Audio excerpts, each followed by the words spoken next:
Assalamu alaikum wa rahmatullahi wa barakatuh. Bienvenue sur Al-Rahim TV, la chaîne qui te rapproche d'Allah et t'apporte des rappels bénéfiques. Aujourd'hui, on va parler d'un sujet très important qui touche chacun d'entre nous, l'argent et la subsistance. Tu travailles dur, tu fais des efforts, mais l'argent ne reste jamais. Tu te demandes pourquoi certaines personnes ont la baraka dans leur vie et pas toi? Pourquoi ton salaire part aussi vite qu'il arrive? Pourquoi tu as toujours des problèmes financiers malgré tes efforts? La réponse est spirituelle avant d'être matérielle. En islam, nos péchés peuvent bloquer notre risque, notre subsistance.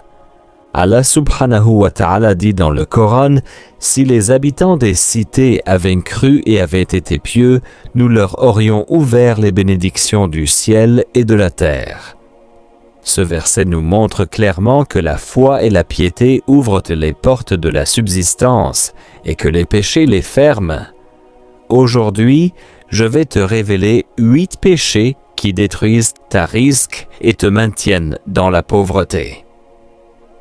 Reste jusqu'à la fin parce que le dernier péché est celui que presque tout le monde commet sans s'en rendre compte. Et avant de commencer, abonne-toi à la chaîne et active la cloche pour ne manquer aucun rappel qui pourrait changer ta vie. Bismillah, on commence. Premier péché, abandonner la prière du Fajr. Frères, sœurs, écoute-moi bien. Le Fajr n'est pas une simple prière parmi les 5. C'est la prière qui ouvre les portes de la subsistance. Le prophète Mohammed a dit « Celui qui prie le Fajr est sous la protection d'Allah et sa subsistance est bénie ce jour-là. » Regarde autour de toi. Les gens qui réussissent vraiment, ceux qui ont la baraka dans leur vie, ce sont ceux qui se lèvent pour le Fajr. Pourquoi? Parce qu'Allah met la bénédiction dans les premières heures du jour. Le prophète a aussi dit « Ô Allah, bénisse ma communauté dans ces matinées. » Quand tu dors pendant le Fajr, tu perces cette bénédiction. Tu peux travailler 12 heures par jour, gagner beaucoup d'argent, mais sans Fajr, il n'y aura pas de baraka. L'argent viendra et partira. Tu auras des dépenses imprévues, des problèmes, des pertes. C'est Allah qui retire la bénédiction. Imagine que tu as un contrat avec Allah. Chaque jour, il te promet de bénir ton travail, ta santé, ton argent. Mais la condition, c'est de te lever pour le rencontrer au Fajr. Si tu refuses ce rendez-vous, le contrat est rompu. Alors, à partir d'aujourd'hui, prends l'engagement de ne plus jamais manquer le Fajr. Mets 3 réveils si nécessaire. Dors tôt. Fais des invocations pour qu'Allah te facilite. Le Fajr est la clé de ta réussite dans cette vie et dans l'au-delà. Deuxième péché. Couper les liens familiaux. C'est l'un des péchés les plus graves en islam et il détruit complètement ta subsistance.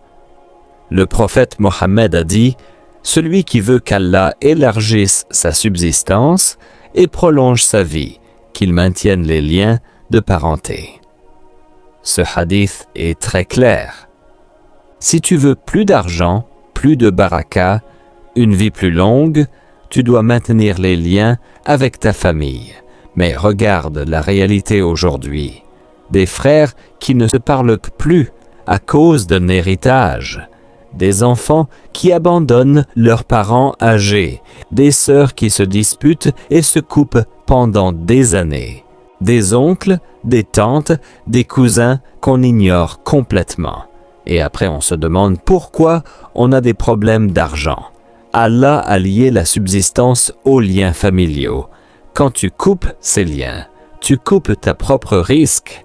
Même si tu détestes quelqu'un dans ta famille, même s'il t'a fait du mal, tu dois maintenir le lien. Le prophète a dit Le véritable mainteneur des liens n'est pas celui qui rend l'appareil, mais celui qui maintient les liens, même quand l'autre les coupe. Appelle tes parents aujourd'hui. Pardonne à ton frère. Visite ta tante. Aide ton cousin dans le besoin. Même un simple message, un simple salam, c'est maintenir le lien. Et tu verras comment Allah ouvrira les portes de la subsistance dans ta vie. J'ai vu personnellement des gens sortir de la pauvreté juste en se réconciliant avec leur famille. La famille, c'est sacré en islam. Ne laisse jamais Shaitan détruire ses liens. Troisième péché, les péchés commis en secret. Frère, sœur, tu penses que personne ne te voit, tu fermes la porte, tu éteins la lumière, tu ouvres ton téléphone et tu commets le péché. La pornographie, la masturbation, l'alcool en cachette, la fornication, les mensonges, la triche. Tu dis Alhamdulillah en public, tu vas à la mosquée, tu as l'air pieux, mais en secret tu désobéis à Allah. Ces péchés cachés sont pires que ceux que tu commets ouvertement. Pourquoi? Parce qu'ils montrent que tu as peur des gens mais pas d'Allah.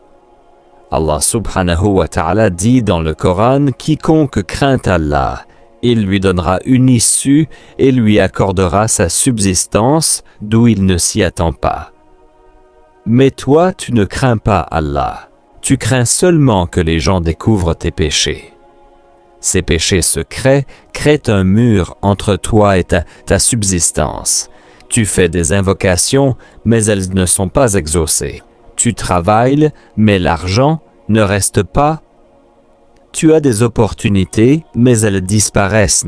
Pourquoi? Parce qu'Allah voit ce que tu fais dans le noir. Il entend ce que tu dis en secret. Il connaît ce que tu caches dans ton cœur. Tu ne peux pas tromper Allah.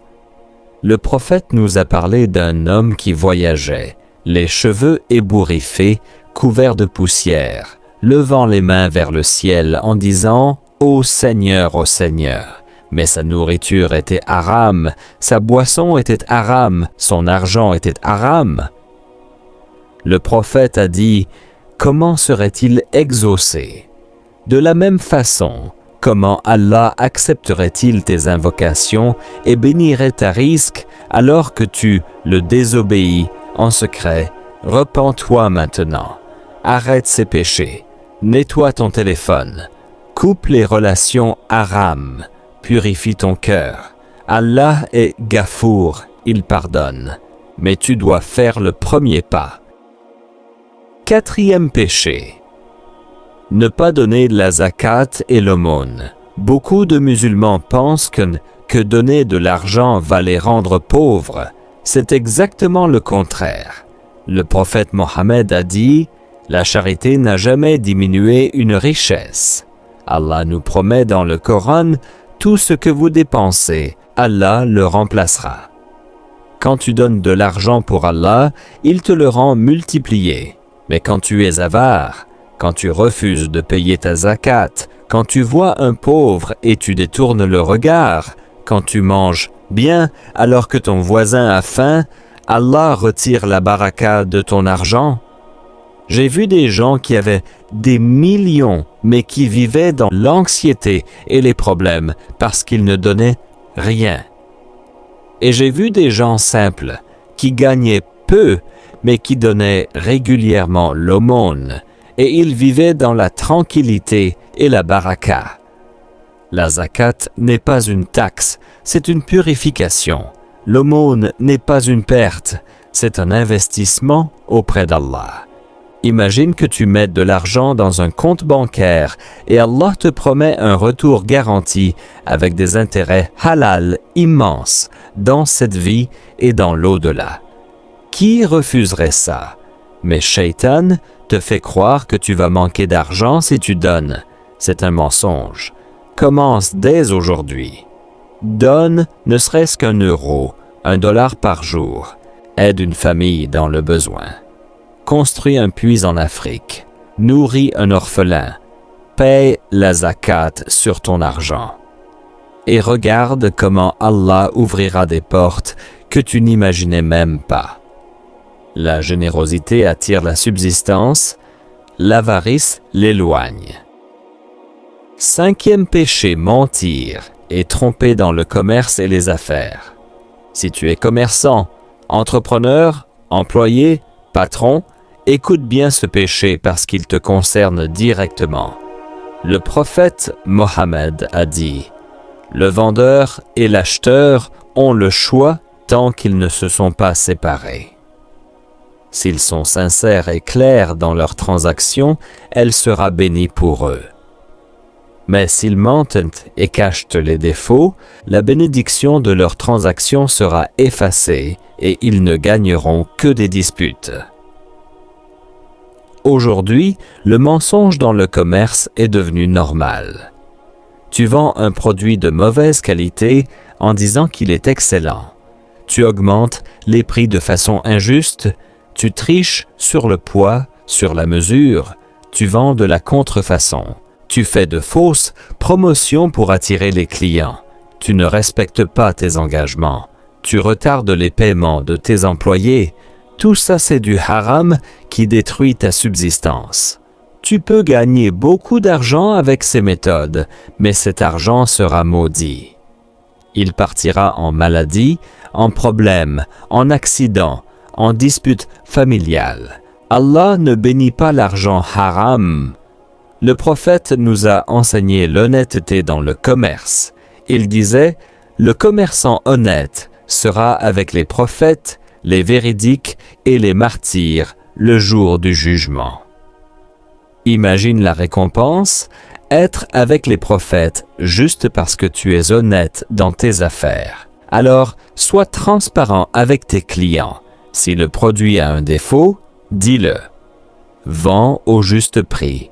Respecte tes employés et paye-les à temps. Ne triche jamais. Cet argent halal sera béni. Il sera peu au début, mais il durera et grandira. L'argent haram sera beaucoup au début, mais il disparaîtra et te causera des problèmes. Choisis la voie d'Allah. 6e péché, l'ingratitude envers Allah. C'est peut-être le péché le plus commun et le plus dangereux. Allah subhanahu wa ta'ala dit dans le Coran, « Si vous êtes reconnaissant, j'augmenterai très certainement mes bienfaits pour vous. Mais si vous êtes ingrat, mon châtiment est certainement sévère. » Ce verset est une promesse et un avertissement. Si tu remercies Allah, il t'augmente. Si tu es ingrat, il retire ses bienfaits. Regarde ta vie aujourd'hui. Combien de fois tu te plains? Combien de fois tu dis « Je n'ai rien, je suis pauvre, ma vie est difficile ». Combien de fois tu regardes les riches sur les réseaux sociaux et tu es jaloux? Combien de fois tu oublies de dire « Alhamdulillah », l'ingratitude ferme les portes de la subsistance. Tu as un toit sur ta tête, alhamdulillah. Tu as de la nourriture aujourd'hui, alhamdulillah. Tu as ta santé, alhamdulillah. Tu peux voir, marcher, respirer, alhamdulillah. Il y a des gens qui n'ont rien de tout ça. L'un des compagnons du prophète a dit « J'ai regardé autour de moi et j'ai trouvé que la plupart des gens avaient plus que moi. Puis j'ai regardé à nouveau et j'ai trouvé que la plupart des gens avaient moins que moi. » Tout dépend de ta perspective. Si tu regardes ceux qui ont plus, tu seras toujours malheureux et ingrat. Si tu regardes ceux qui ont moins, tu seras reconnaissant et heureux. Le prophète a dit « Regardez ceux qui sont en dessous de vous et ne regardez pas ceux qui sont au-dessus de vous. Cela est plus à même de vous faire apprécier les bienfaits d'Allah. » Commence dès maintenant. Chaque matin, dis « Alhamdulillah » pour 10 choses dans ta vie. Chaque soir, remercie Allah pour la journée. Arrête de te plaindre. Arrête de comparer. Sois reconnaissant pour ce que tu as et Allah t'augmentera. C'est une promesse divine. 7e péché, consommer du haram et gagner de l'argent illicite. Ce péché tue complètement la baraka dans ta vie. Le prophète Mohammed a mentionné un homme qui voyage longtemps, les cheveux ébouriffés, couverts de poussière, levant les mains vers le ciel en disant « Ô Seigneur, mais sa nourriture est haram, sa boisson est haram, son argent est haram, il a été nourri de haram. Comment serait-il exaucé ?» Ce hadith est très puissant. L'homme fait tous les efforts, il voyage. Il est dans la difficulté, il lève les mains. Il invoque Allah avec sincérité, mais ses invocations ne sont pas acceptées. Pourquoi? À cause du haram dans sa vie. Aujourd'hui, regarde d'où vient ton argent. Tu travailles dans une banque qui fait du riba haram. Tu vends de l'alcool ou du porc haram. Tu arnaques les gens pour gagner de l'argent haram. Tu voles, même un stylo du bureau haram. Tu ne payes pas tes impôts alors que c'est obligatoire dans ton pays haram. Tu travailles dans une entreprise qui fait des choses illicites, vérifiez bien. Ensuite, regarde ce que tu manges. Ce restaurant a-t-il une certification halal?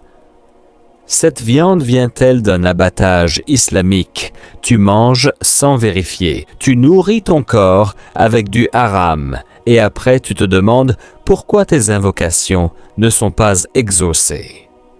Le prophète a dit, « Tout corps qui a été nourri de haram, le feu est plus digne de lui. » C'est très grave. Ton corps, ton sang, ta chair se construisent avec ce que tu manges. Si tu manges du haram, tout ton être devient haram. Alors purifie ta subsistance. Quitte ce travail haram, même si ça paie bien. Cherche du halal, même si c'est moins. Allah dit, « Quiconque craint Allah, il lui donnera une issue et lui accordera sa subsistance d'où il ne s'y attend pas. » Fais confiance à Allah. Quand tu choisis le halal, Allah t'ouvre des portes que tu n'imaginais pas. J'ai vu des gens quitter des emplois haram et trouver mieux quelques semaines après. Allah ne laisse jamais tomber celui qui le craint. Mange halal, gagne halal, vis halal. C'est la seule façon d'avoir la vraie baraka. 8e péché, et c'est le plus important, ne pas faire confiance à Allah et vivre dans l'anxiété constante. Ce péché détruit tout. Allah subhanahu wa ta'ala dit dans le Coran, « Quiconque place sa confiance en Allah, il lui suffit. » Le prophète a dit, « Si vous placiez vraiment votre confiance en Allah comme il se doit, il vous accorderait votre subsistance comme il le fait pour les oiseaux. Ils partent le matin, le ventre vide, et reviennent le soir rassasiés. Regarde les oiseaux. Ils n'ont pas de compte en banque, pas de salaire, pas de contrat de travail. Mais Allah les nourrit chaque jour. Tu es meilleur qu'un oiseau. Allah qui nourrit l'oiseau ne te nourrira-t-il pas? Mais aujourd'hui, on vit dans l'anxiété permanente. On stresse pour l'argent, pour le travail, pour l'avenir. On oublie complètement qu'Allah est Ar-Razzaq, celui qui pourvoit. On pense que c'est notre patron qui nous nourrit, que c'est notre business qui nous enrichit, que c'est notre intelligence qui nous fait réussir. Non, tout vient d'Allah. Ton patron n'est qu'un moyen. Allah peut te donner sans lui. Mais quand tu n'as pas confiance en Allah, quand tu stresses au lieu de faire le tawakkul, tu bloques ta propre subsistance. L'anxiété ne t'apportera jamais un euro de plus. Au contraire, elle te rend malade, elle détruit tes relations, elle te fait prendre de mauvaises décisions. Le tawakkul, ce n'est pas rester à la maison et attendre que l'argent tombe du ciel. Non. Le tawakkul, c'est faire les efforts maximum et laisser le résultat à Allah. L'oiseau sort le matin pour chercher la nourriture. Toi aussi, Travaille, cherche, fais des efforts. Mais après avoir fait ton maximum, dis Bismillah, fais confiance à Allah et ne stresse pas. Si ça ne marche pas, c'est qu'Allah a mieux pour toi. Si tu perds ton travail, c'est qu'Allah va t'en donner un meilleur. Si ton projet échoue, c'est qu'Allah te protège de quelque chose. Ayez une bonne opinion d'Allah. Le prophète rapporte qu'Allah dit dans un hadith Qudsi « Je suis tel que mon serviteur pense de moi ». Si tu penses qu'Allah va t'abandonner, tu vivras dans la peur. Si tu penses qu'Allah va prendre soin de toi, tu vivras dans la tranquillité. Choisis la confiance. Fais tes invocations, travaille dur et laisse Allah s'occuper du reste. C'est ça le vrai tawakkul. Voilà mes frères et sœurs, les 8 péchés qui mènent à la pauvreté et bloquent ta subsistance.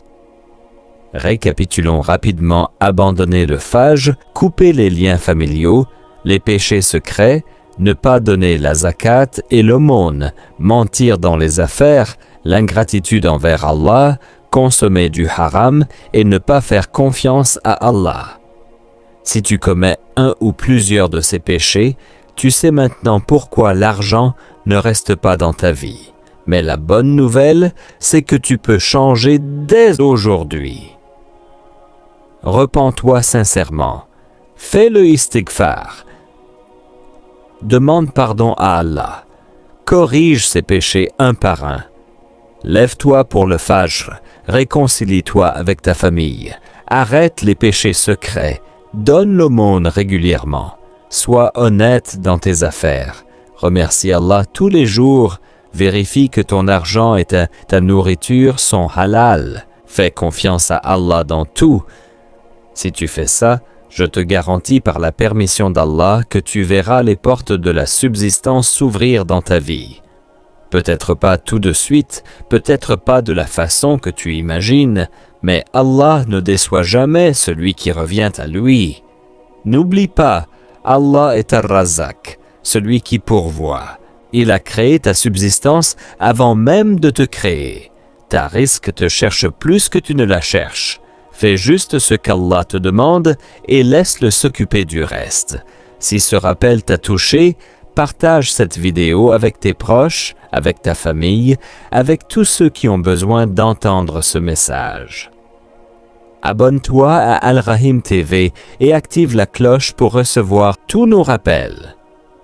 Commente Amin si tu veux qu'Allah élargisse ta subsistance et mette la baraka dans ta vie. Et n'oublie pas de faire des invocations. Qu'Allah nous pardonne nos péchés. Qu'Allah nous accorde une subsistance halal, pure et bénie.